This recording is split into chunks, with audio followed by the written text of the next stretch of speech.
Siapa yang akan diberikan oleh Allah kepadanya?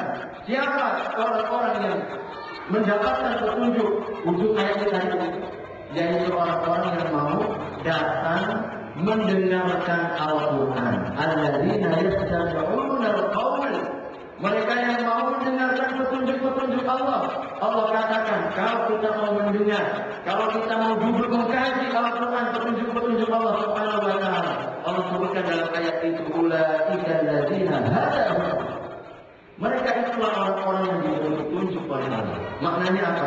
Hidayah itu datangnya dari telinga ketika kita buka, dari mata ketika kita buka, maka insya Allah hati dan pikiran pun akan terbuka oleh Allah Subhanahu wa Ta'ala. Ini pentingnya pengajian ini. Ini kan judulnya muhasabah. Jadi kita muhasabah. Kita muhasabah dalam diri kita. Hadirin Bapak Ibu sekalian, kalau hisab itu pasti, perhitungan itu pasti, maka tentu yang terpenting itu adalah kita mempersiapkan. Pertanyaannya sudah dibuka oleh Allah Subhanahu wa Ta'ala. Yang nanti akan ditanyakan itu, soalnya itu sudah diberitahukan. Ini beda ya. Kalau bukan sholat, sholat. Ya. Kalau ujian di dunia, di akhirat, di dunia ini mana ada bocorkan. Tapi kalau ujian akhirat, bocorannya sudah ada. 4 kata Nabi yang disebutkan. La tazalu qadama abdin ri'in. Tidak akan pernah terpeleset, terjatuh 2 kaki anak Adam hingga dia hatta yus'ala an arba'in, hingga dia pasti akan ditanya tentang 4 perkara. Ini 4 soal, 4 pertanyaan yang mesti terus menjadi kerisauan kita. Bapak Ibu sekalian, kalau tidak boleh kita katakan anak muda, kegalauan kita. Galau kita. Anak muda galaunya belum dapat jodoh. Ya. Kalau kita mesti galaunya harus bernilai. Kegalauan kita, ya Allah, bagaimana nasibku nanti? Bagaimana nanti nasibku? Itu yang selalu dipertanyakan dulu para sahabat. Bapak Ibu sekalian, selalu mereka merisaukan. Apa perkara itu ya Rasulullah? An-kullihi fima afnan. Tentang umurnya, tentang usianya, kemana saja engkau habiskan. Hadirin rahimahullah, umur ini adalah nikmat. Dan nikmat ini pasti akan ditanya. Tsumma la tus'aluna yawma idzin 'anil na'im sarahu alhaakumut takasur. Penutup ayat itu kan tsumma la tus'aluna yawma idzin 'anil na'im. Sungguh pasti, itu pakai 2 itu sungguhnya itu. Laknya sama nun taukid. La. Nah, kalau kita belajar bahasa Arab, itu 2 kalimat penegasan. Artinya apa? Hei Allahku, jangan kau ragu. Pasti ini akan ditanya. Kepastian, bukan lagi bual Allah Subhanahu wa Ta'ala. Pasti itu akan ditanya tentang apa? Ayin naim, tentang nikmat itu. Bapak Ibu sekalian, saya pernah membaca, ngeri saya baca ayat ini. Dalam tafsirnya itu Rasulullah SAW menyebutkan dari riwayat Martin ini. Apa yang dimaksud dengan engkau pasti akan ditanya tentang sebuah kenikmatan? Rasul mengatakan Allah akan bertanya meskipun 1 teguk air yang kau minum. Subhanallah. 1 teguk air yang kita minum, kita akan ditanya. Kita bukan lagi seteguk 2 teguk, berteguk-teguk. Ya. Bukan lagi sepiring 2 piring, berpiring-piring. Subhanallah. Alhamdulillah Bapak sekalian, kita kalau tengok Rasul malu. Malu kita tengok Rasul. Rasul itu orang yang paling dicintai oleh Allah. Kekasihnya Allah Subhanahu wa Ta'ala. Allah Subhanahu wa Ta'ala nggak pernah beliau manggil langsung Nabi Sallallahu. Selalu panggilannya dia Rasulullah. Kalau Rasul Muhammad pasti kemudian tambahkan jabatannya Muhammadur Rasulullah walladzina amanu. Muhammad Rasulullah. Kekasihnya Tetapi Bapak Ibu sekalian bayangkan kata Aisyah radhiyallahu anha, wahai Bunda Aisyah, engkau yang paling tahu bagaimana kehidupan Nabi Sallallahu Alaihi Wasallam. Engkau yang orang yang paling dekat dengan Nabi Sallallahu Alaihi Wasallam. Ketika beliau ditanya, wahai Rasulullah, siapakah orang yang paling engkau cintai di permukaan bumi ini? Maka jawabannya adalah Abu Bakar. Abu Bakar As-Siddiq. Insyaallah. Beliau namanya insyaallah ini harapan. Nama kedatangan saja Abu Bakar. Nanti insyaallah. Jadi makanya Bapak Ibu sekalian ini hukumnya. Makanya nama itu kan doa. Jangan sembarang nama. Ya, jangan sembarang nama. Saya pun ketika diberi nama Bibit, saya tanya juga. Saya dari keluarga saya bernama. Semuanya Arab semua, kecuali saya.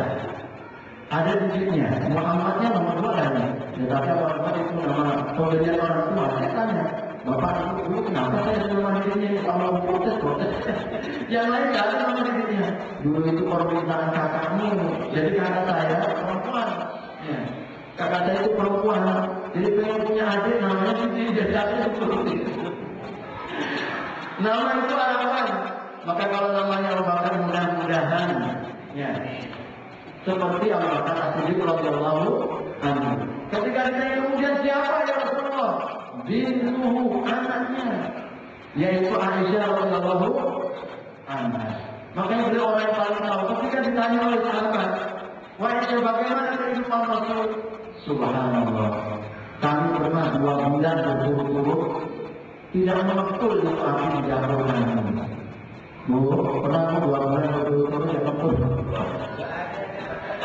Ini kalau ada suami yang bingung dalam bulan ini dalam rumah, apa ini yang bertanggung jawab ini? Ya, mau nikahin adik tapi begini dibiarin sia-siakan. Itu kalau itu ya. Aisyah itu menyaksikan begitu 2 bulan. Dapur Nabi yang mengumpul. Lalu apa yang kau makan wahai Aisyah 2 bulan itu Aisyah? Kami hanya makan al-aswadan. Al-aswadan yaitu kurma dan juga air. Orang yang paling dicintai Bapak sekalian, kekasih Allah, sholatnya tiap malam sampai bengkak-bengkak, jamaahnya nggak pernah tinggal, meskipun beliau detik-detik terakhir ketika beliau mau makan, nggak pernah tinggal. Tetapi ya Allah, makanya beliau 2 bulan pernah nggak masuk gitu dapurnya. Kita alhamdulillah subhanallah. Kadang-kadang lebih banyak makan, berlebih kita kadang-kadang. Terutama lagi-lagi kalau di proses nikahan itu ya. Kalau nikahan kadang-kadang kalau nanti mau protes lah. Jadi kadang-kadang makanya kita wallahu a'lam ini andai kata kita 1 biji ini kan 250 juta ya. Kalau 1 biji saja kita coba efisien dan hemat, ini jangan sampai nggak kita makan ini. Daripada itu kita temukan orang mau buang 1 biji beras, coba 250 juta, berapa ton? Berapa ton gitu? Makanya kadang-kadang kita ini nggak pakai konsep Islam. Pada Islam itu kita selalu baca ini dalam bajiri ada kepada syaitan, orang yang boros itu saudara setan. Tapi kalau makan kita suka berlebih, nggak pakai ukuran. Semangatnya apalagi kalau berbuka puasa itu maunya 1 piring 2 piring habis, tatamnya semangatnya nggak sebanding dengan kemampuannya. Mampunya hanya 1 piring atau 1 piring kan begitu. Subhanallah. Ini Rasulullah SAW. Makanya kadang-kadang kita gimana nanti pertanyaan kita? Pertanyaan kita, umur Bapak sekalian, umur kita. Subhanallah, umur kita. Padahal ini modal yang Allah Subhanahu wa Ta'ala berikan kepada kita. Modal paling utama. Ya, modal paling utama. Makanya Nabi mengingatkan kepada kita, Bapak Ibu sekalian, 2 nikmat yang sering kita lupakan. Nikmatani maghbun fihi ma katsirun minan. 2 buah nikmat yang kita sering lupa. Kenapa? Sering lupa karena saking tiap hari kita rasakan. Sehingga biasanya kalau sesuatu itu sudah alkah, sudah sering kita buat, akhirnya kita tidak merasa itu sebuah nikmat. Baru kita merasa nikmat kapan Pak? Kalau lagi sakit. Nikmatnya gigi ini kalau kita sakit gigi itu benar ya Allah memangnya makanya kalau kita lagi sakit sedikit Bu, syukur alhamdulillah ya Allah kau beri sakit. Mungkin ini kau mengingatkan sudah lama aku nggak sakit ya Allah. Coba kalau nggak sakit begini, jangan-jangan aku ini ya khusyuk kalau ada doa. Biasanya itulah kalau musibah datang aku. Musibah datang itu sesungguhnya hikmahnya apa? Salah satu hikmahnya untuk mendekatkan kita dengan Allah. Mungkin kita sudah lama lupa doanya. Kita sudah jarang khusyuknya dalam sholat. Maka biasanya kalau ada sakit-sakit sedikit, dapat musibah, doanya mantap, sholatnya panjang, baca Qurannya dulu, 1-2 juz nggak terasa, berderai air mata pun, nikmatnya luar biasa. Itu apa? Kalau itu susah itu kan begitu. Itu salah satu hikmahnya. Makanya Allah Subhanahu Wa Taala katakan yang bagus jangan protes. Kalau aku uji kalian, sebab kadang-kadang apa? Aku ingin dengar itu doamu. Itu hadisnya kan begitu, hadis kutsinya. Allah memuji seorang hamba karena apa? Sekedar ingin mendengar rintihan doanya. Makanya kalau kita lagi sedang diuji, rintihlah sekuat-kuatnya. Ya Allah, ini yang kau ingin dengar ya Allah. Aku mohon kepadamu. Allah berikan musibah, Allah berikan masalah, Allah berikan problem, Allah juga yang punya jalan keluar. Makanya ketika diuji langsung kembali kepada Allah yang punya solusi. Allahumma sholat, Allah tempat bergantung kita. Tuh. Jadi ini kalau kita manfaatkan, maka harus katakan tadi apa? 2 nikmat yang sering kita lupa. Apa itu Pak Bu?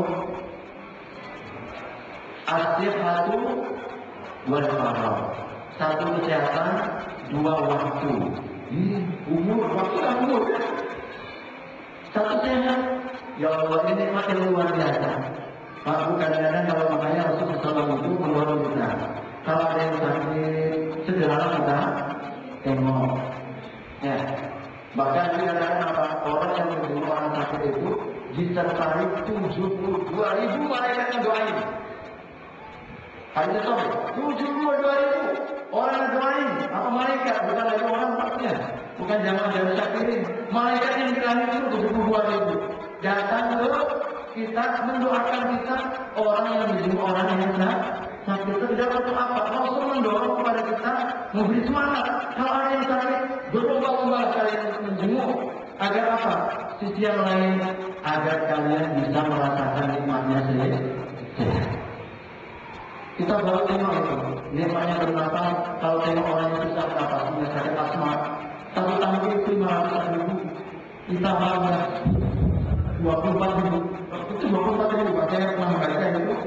Tanpa kita rasakan 24.000 juta nafas. Coba kalau sekali juta kita dituntut 1 rupiah aja lah. 24.000 tiap hari itu. Yang apa kita keluarkan?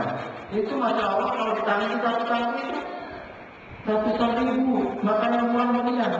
Allah Subhanahu Wa Taala begitu banyaknya nikmat ini. Inna a'tainaka al-kautsar. Allah ingatkan. Hambaku, sungguh aku berikan kepada kalian al-kautsar. Apa makna al-kautsar itu? Nikmat yang banyak. Nikmat yang banyak. Kalau kalian mau itu, wa in ta'uddu ni'matallahi la tuhsuha. Pasti kalian tidak akan pernah sanggup menghitungnya. Makanya yang Allah tuntut dari kita nggak berat, nggak sulit.